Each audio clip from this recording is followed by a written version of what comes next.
Alam mo mga kaibigan, ay yung lalaking mangyan ay nagpunta ng bayan. Pagdating sa bayan ay bumili ng tsinelas. Sabi kaibigan, pagbilihan naman ako ng tsinelas para magbilis ang aking lakad. Ay binigyan agad ng tsinelas. Naku, 2 araw na, hindi pa nauwi, sabi ng asawa.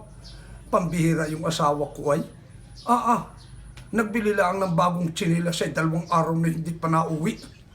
Biglang dumating, sabi ng babae, asawa ko, bakit ka ngayon lang umuwi? 2 araw na hindi ka pa nauwi.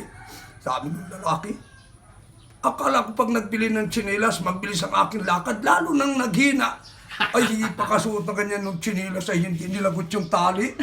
Ay, di pa ganyan-ganyan lang doon sa kalsada, o pa ganyan-ganyan. Ang tagal bago nakauwi. Ay, di ngayon bumalik sa bayan.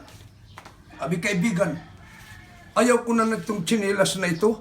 Ang gusto kong tsinelas, yung magbilis ang aking lakad, ay di binigyan agad. O ito, aba iuwi agad yung mangyan, kauwi. Sabi ng mga pagdating doon sa tribo nila, mga kasama, makikiraan. Ay di na, ay may nandiyan na naman yung mangyan. Humiyaw na naman mga kasama, makikiraan. Ay maya nandiyan na naman. Ay maya humiyaw yung mangyan. Mga kasama, harangin na kahit kawayan. Hindi na magtigil ito. Ay, skating naman ang binigay nung nakatingin. Kaya panay na panay ang ikot. Skating, manager ang binigay.